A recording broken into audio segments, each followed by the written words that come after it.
जिस देश ने वर्ल्ड कप से लेकर चैंपियंस ट्रॉफी तक सब टूर्नामेंट जीत रखे हों,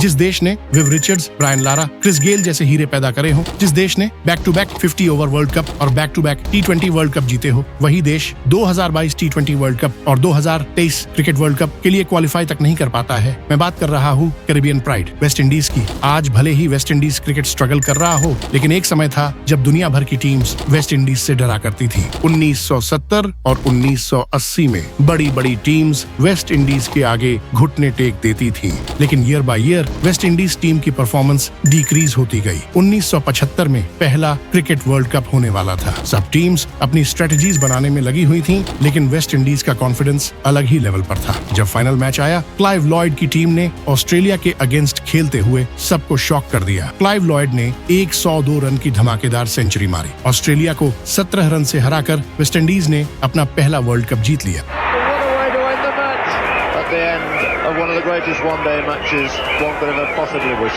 फिर आया 1979 का वर्ल्ड कप। वर्ल्ड कप की जीत के बाद वेस्ट इंडीज से एक्सपेक्टेशंस और भी बढ़ गई थीं। फाइनल मैच में इंग्लैंड का सामना था। विव रिचर्ड्स ने अपने पावर हिटिंग स्किल्स दिखाते हुए 138 रन बनाए और कॉलिस किंग ने 86 रन की कमाल की इनिंग्स खेली। इंग्लैंड के लिए यह मैच जीतना मुश्किल ही नहीं, नामुमकिन हो गया। वेस्ट इंडीज ने 92 रन से जीतकर दूसरा वर्ल्ड कप भी अपने नाम कर लिया। ये जीत सिर्फ एक ट्रॉफी नहीं थी, ये कैरिबियन प्राइड का सिंबल थी।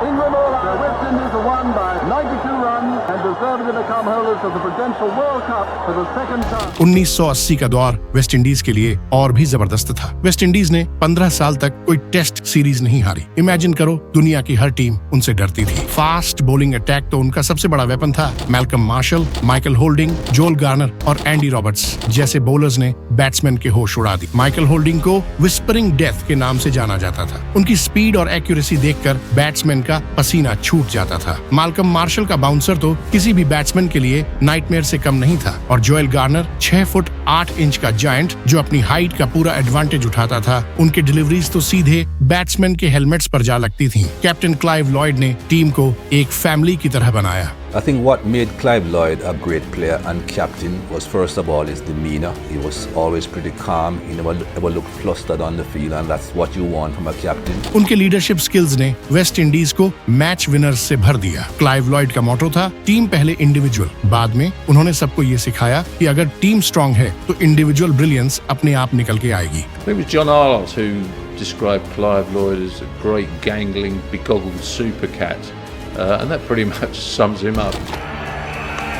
He got it in no uncertain terms. Beautiful flashing cover drive, typical of the man. The bat raised, the crowd on their feet, and what a delightful exhibition this has been by Clive Lloyd. You couldn't really wish to see a better 100 than that in any form of cricket. फिर आते हैं सिर Viv Richards, जो एक attacking batsman थे। उनके stroke play और fearless attitude ने सबको इम्प्रेस किया। विव रिचर्ड्स का स्वैग अलग ही था। 1986 में इंडिया के अगेंस्ट एक मैच में उन्होंने 56 बॉल्स पर सेंचुरी मारी थी, जो उस वक्त वर्ल्ड रिकॉर्ड था। 1984 में वेस्ट इंडीज ने इंग्लैंड को उन्हीं के घर में 5-0 से व्हाइट वॉश किया। ये ब्लैक वॉश के नाम से फेमस हुआ। उस सीरीज में मैल्कम मार्शल ने अपनी बॉलिंग का जलवा दिखाया और 24 विकेट लिए। वेस्ट इंडीज और इंडिया के बीच क्रिकेट का रिश्ता हमेशा से खास और रोमांचक रहा है। 1983 के विश्व कप फाइनल में भारत ने वेस्ट इंडीज को हराकर सबको चौंका दिया था। उस समय वेस्ट इंडीज के खिलाड़ी बहुत ही चौंकाने वाले थे। इंडीज की टीम को हराना किसी असंभव कार्य से कम नहीं था। कपिल देव की कप्तानी में भारतीय टीम ने इतिहास रच दिया। लेकिन यह जीत सिर्फ भारत के लिए नहीं, बल्कि विश्व क्रिकेट के लिए भी एक मील का पत्थर साबित हुई। हालांकि यह जीत वेस्ट इंडीज के स्वर्णिम दौर में एक अस्थायी झटका भर थी। 1980 का दशक वेस्ट इंडीज क्रिकेट के दबदबे का युग था, जब वे क्रिकेट की दुनिया पर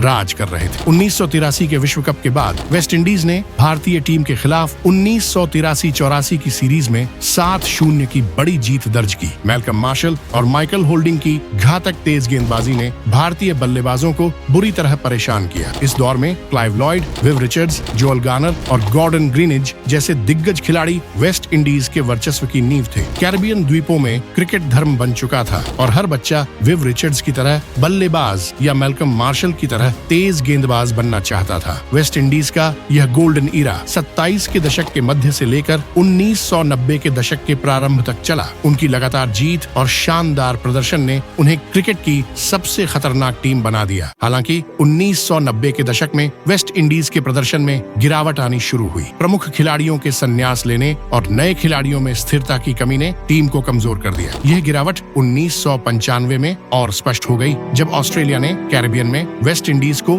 2-1 से हराकर उनकी 15 साल की अजेय टेस्ट सीरीज स्ट्रीक तोड़ दी। 1995 की उस सीरीज में मार्क टेलर की कप्तानी वाली ऑस्ट्रेलियन टीम ने ग्लेन मैग्राथ और शेन वॉन जैसे खिलाड़ियों के दम पर वेस्ट इंडीज के बल्लेबाजों को कड़ी चुनौती दी। ब्रायन लारा और रिची रिचर्डसन जैसे अनुभवी खिलाड़ी भी ऑस्ट्रेलियन गेंदबाजी के आगे टिक नहीं पाए।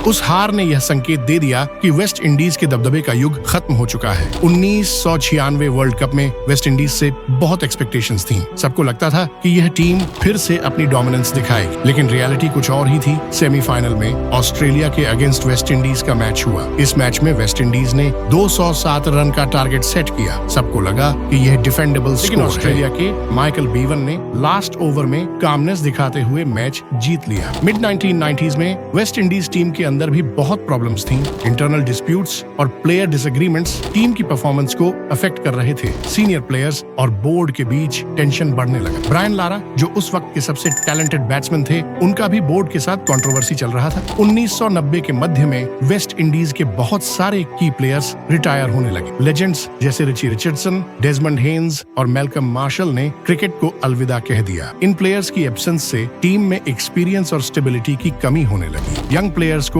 टफ कंपटीशन फेस करना पड़ा, जिससे उनका परफॉर्मेंस कंसिस्टेंट नहीं था। जो टीम पहले एक्सपीरियंस्ड और कॉन्फिडेंट होती थी, अब वो इनएक्सपीरियंस्ड और शेकी लगने लगी। मिड 90 के दशक से लेकर लेट 90 के दशक तक वेस्ट इंडीज को काफी सीरीज डिफेंसेस फेस करनी पड़ी। 1997 में पाकिस्तान ने वेस्ट इंडीज को उन्हीं के घर में टेस्ट सीरीज में हरा दिया। 1999 में वर्ल्ड कप में भी वेस्ट इंडीज का परफॉर्मेंस डिसअपॉइंटिंग रहा। टीम अर्ली स्टेजेस में ही एलिमिनेट हो गई। मध्य 1990 में वेस्ट इंडीज टीम में कुछ नए टैलेंट्स आए। प्लेयर्स जैसे शिवनरीन चंद्रपॉल ने अपनी प्रेजेंस फील करानी शुरू की, लेकिन उनकी इंडिविजुअल ब्रिलियंस टीम को कंसिस्टेंट विक्टरीज नहीं दिला पाई। टीम का ओवरऑल परफॉर्मेंस अब भी वीक था। मिड 1990s का यह दौर वेस्ट इंडीज क्रिकेट के लिए काफी चैलेंजिंग था। 2000 में वेस्ट इंडीज ने इंग्लैंड टूर किया। ये सीरीज भी उनके स्ट्रगल्स को और हाईलाइट कर गई। इंग्लैंड ने उन्हें 3-1 से हरा दिया। यह सीरीज डिफीट बहुत क्रूशियल थी, क्योंकि वेस्ट इंडीज को लगभग 31 साल बाद इंग्लैंड के अगेंस्ट सीरीज में इतनी बुरी तरह से हारना पड़ा। 2001 में वेस्ट इंडीज ने ऑस्ट्रेलिया टूर किया। ऑस्ट्रेलिया, जो उस वक्त के सबसे स्ट्रॉन्ग टीम्स में से एक थी, उन्होंने वेस्ट इंडीज को 5-0 से व्हाइट वॉश कर दिया। ब्रायन लारा, जो उस वक्त के विश्व के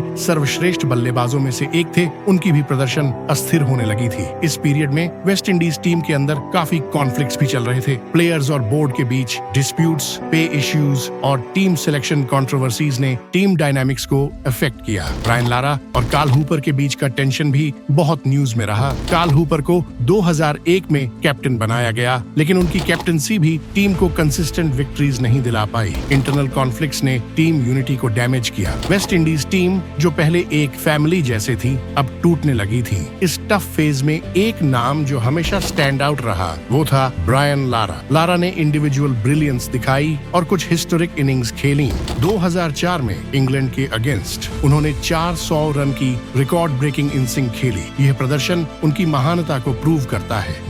199, Brian Lara on strike. There goes the sweep. There it is.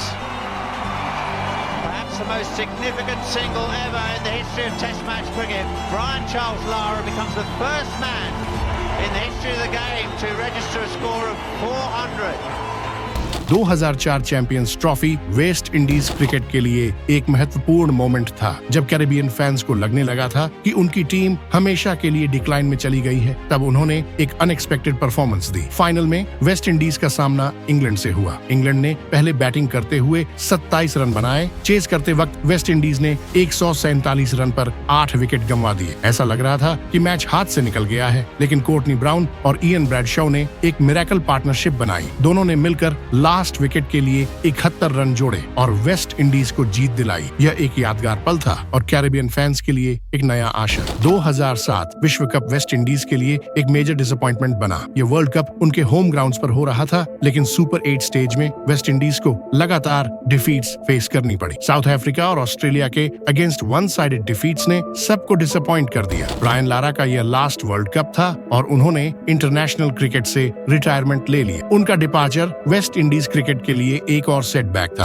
2010 के अर्ली इयर्स में वेस्ट इंडीज क्रिकेट बोर्ड और प्लेयर्स के बीच डिस्प्यूट्स और भी बढ़ने लगे। पे इश्यूज, कॉन्ट्रैक्ट डिस्प्यूट्स और टीम सिलेक्शन कंट्रोवर्सीज ने टीम एनवायरनमेंट को और डैमेज किया। क्रिस गेल और बोर्ड के बीच के डिस्प्यूट्स ने उन्हें टीम से टेम्पोररीली दूर कर दिया। यह एब्सेंस टीम के परफॉर्मेंस पर भी इम्पैक्ट डालने लगी। 2012 का साल वेस्ट इंडीज क्रिकेट के लिए एक टर्निंग पॉइंट बना। T20 वर्ल्ड कप में वेस्ट इंडीज ने एक बार फिर अपनी डोमिनेंस साबित की। कैप्टन डैरन सेमी की लीडरशिप में टीम ने इनक्रेडिबल परफॉर्मेंसेस दी। फाइनल में उनका सामना श्रीलंका से हुआ। वेस्ट इंडीज ने पहले बैटिंग करते हुए 137 रन बनाए। यह स्कोर एवरेज लग रहा था, लेकिन उनके बॉलर्स ने कमाल कर दिया। सुनील नरीन और सैमुअल बद्री की स्पिन डुओ ने श्रीलंका को सिर्फ 101 रन पर ऑल आउट कर दिया। इस जीत के बाद कैरेबियन फैंस में फिर से एक्साइटमेंट लौट आई। 2014 और 2015 में वेस्ट इंडीज टीम में कई नए और टैलेंटेड प्लेयर्स आए। एंड्रे रसेल, ड्वेन ब्रावो और मार्लन स्मुएल्स जैसे ऑलराउंडर्स ने अपनी प्रेजेंस फील कराई। हालांकि इस पीरियड में उनकी टेस्ट क्रिकेट परफॉर्मेंस अब भी वीक रही। लिमिटेड ओवर्स फॉर्मेट में वेस्ट इंडीज ने कुछ अच्छे मोमेंट्स दिए, लेकिन उनकी कंसिस्टेंसी अब भी एक चैलेंज बनी रही। 2016 वेस्ट इंडीज क्रिकेट हिस्ट्री में एक और सोने का साल था। T20 वर्ल्ड कप में वेस्ट इंडीज ने फिर से अपने डोमिनेंस को साबित किया। फाइनल में उनका सामना इंग्लैंड से हुआ। इंग्लैंड ने पहले बैटिंग करते हुए 155 रन बनाए। चेस करते वक्त वेस्ट इंडीज के 4 की विकेट्स जल्दी गिर गए, लेकिन कार्लोस ब्राथवेट ने हिस्ट्री रच दी। Remember the name Carlos Brathwaite, Ian Bishop की आइकॉनिक कमेंट्री। ब्राथवेट ने आखिरी ओवर में लगातार 4 6 लगाकर वेस्ट इंडीज को टाइटल दिलाया। यह मोमेंट न सिर्फ वेस्ट इंडीज क्रिकेट के लिए बल्कि पूरी क्रिकेट हिस्ट्री के लिए अनफॉरगेटेबल है। Most people are in the circle, 1 out at deep mid wicket. 19, the most in a final over in T20 internationals to change. Carlos Brathwaite! Carlos Brathwaite! Remember the name! History for the West Indies! What a match we've had here at Eden Gardens! T20 में success के बावजूद test और ODI formats में West Indies का decline जारी रहा। Team का focus limited overs cricket पर ज्यादा था। इस वजह से टेस्ट क्रिकेट में उनका परफॉर्मेंस खराब रहा। 2019 का ODI world cup West Indies के लिए मिक्स्ड रहा। टीम ने कुछ शानदार परफॉर्मेंसेस दी। शुरुआत में पाकिस्तान को बड़े मार्जिन से हराया। शे होप और निकोलस पूरन जैसे नए प्लेयर्स ने ब्रिलियंस दिखाई, लेकिन बाकी मैचेस में उनकी इनकंसिस्टेंसी ने उन्हें आगे बढ़ने नहीं दिया। टीम सुपर 8 स्टेज तक भी नहीं पहुंच पाई। 2020 का दशक वेस्ट इंडीज क्रिकेट के लिए मिला जुला साबित हुआ। T20 फॉर्मेट में उनका प्रभाव कायम रहा, लेकिन ODI और टेस्ट क्रिकेट में उनका गिरावट जारी रहा। टीम एक रीबिल्डिंग फेज से गुजर रही है, जहां युवा खिलाड़ियों के पोटेंशियल और सीनियर खिलाड़ियों के अनुभव को संतुलित करने की कोशिश हो रही है। 2021 में वेस्ट इंडीज ने T20 में शानदार प्रदर्शन करते हुए ऑस्ट्रेलिया और पाकिस्तान के खिलाफ सीरीज जीती, लेकिन ODI में उनकी इनकंसिस्टेंसी और टेस्ट क्रिकेट में अनइवन प्रदर्शन चिंता का विषय बना रहा। 2022 T20 वर्ल्ड कप में वेस्ट इंडीज के लिए बड़ा झटका तब लगा जब वे टूर्नामेंट के लिए क्वालिफाई नहीं कर पाए। यह न केवल फैंस बल्कि क्रिटिक्स के लिए भी चौंकाने वाला था और इसके बाद टीम मैनेजमेंट की रणनीतियों पर सवाल उठने लगे। हालांकि टेस्ट क्रिकेट में पाकिस्तान और श्रीलंका के खिलाफ टीम ने कुछ हद तक प्रतिस्पर्धी क्रिकेट खेला। 2023 ODI वर्ल्ड कप के लिए क्वालिफाई न कर पाना वेस्ट इंडीज क्रिकेट के लिए एक और बड़ा झटका साबित हुआ। यह घटना उन फैंस के लिए बेहद निराशाजनक थी जिन्होंने कभी इस टीम को 2 बार वर्ल्ड कप जीतते हुए देखा था। टीम के खराब प्रदर्शन के पीछे कमजोर क्वालिफायर मुकाबले, अनुभवी खिलाड़ियों की कमी और रणनीति की अस्पष्टता मुख्य कारण रहे। हालांकि बांग्लादेश और जिम्बाब्वे के खिलाफ ODI और T20 सीरीज में कुछ अच्छी जीत ने फैंस को थोड़ी राहत दी। शे होप और निकोलस पूरन ने अपनी बल्लेबाजी से प्रभावित किया। 2024 T20 world cup West Indies के लिए एक बेहतर मौका साबित हुआ। टीम ने ग्रुप स्टेज में कुछ बड़ी टीमों को हराया और प्ले ऑफ तक पहुंची। हालांकि सेमीफाइनल में हार के साथ उनका सफर समाप्त हो गया, लेकिन Nicholas Pooran, Rovman Powell, Alzarri Joseph और ओबिड मक्कॉय जैसे खिलाड़ियों ने इम्पैक्टफुल प्रदर्शन किया और टीम के फाइटिंग स्पिरिट ने फैंस के दिलों में उम्मीदें जगाई। वेस्ट इंडीज क्रिकेट अब एक महत्वपूर्ण मोड़ पर है। उनके पास युवा और प्रतिभाशाली खिलाड़ी हैं, लेकिन आंतरिक विवाद और इनकंसिस्टेंट प्रदर्शन अब भी चुनौती बने हुए हैं। उनके भविष्य को सुधारने के लिए घरेलू क्रिकेट को मजबूत करना, खिलाड़ियों को इंटरनेशनल क्रिकेट में बनाए रखना, मैनेजमेंट में स्थिरता लाना और सभी फॉर्मेट्स पर समान रूप से ध्यान देना आवश्यक है। वेस्ट इंडीज क्रिकेट की कहानी कभी हार मानने की नहीं रही है और फैंस अब भी इस उम्मीद में हैं कि एक दिन यह टीम फिर से अपने सुनहरे दौर की तरह वर्ल्ड क्रिकेट पर राज करेगी। वेस्ट इंडीज क्रिकेट का जर्नी अप्स और डाउन से भरा हुआ है। 1950 से 80 में जहां उन्होंने वर्ल्ड क्रिकेट पर रूल किया, वहीं 1990 से 2000 में डिक्लाइन देखा गया। हालांकि T20 क्रिकेट में उनका इम्पैक्ट अब भी सबसे ज्यादा है। कैरेबियन क्रिकेट फैंस अब भी उम्मीद करते हैं कि उनकी टीम टेस्ट और ODI फॉर्मेट्स में अपना पुराना डोमिनेंस वापस पा सकेगी। वेस्ट इंडीज क्रिकेट एक लेगेसी है जो कभी फेड नहीं होगी, क्योंकि ये सिर्फ क्रिकेट नहीं बल्कि कैरेबियन प्राइड का सिंबल है। अगर आपको पाकिस्तान क्रिकेट के डाउनफॉल के बारे में जानना है तो लेफ्ट वाली वीडियो पर क्लिक करें, और अगर आपको बांग्लादेश क्रिकेट के डाउनफॉल के बारे में जानना है तो राइट वाली वीडियो पर क्लिक करें। Thank you for watching.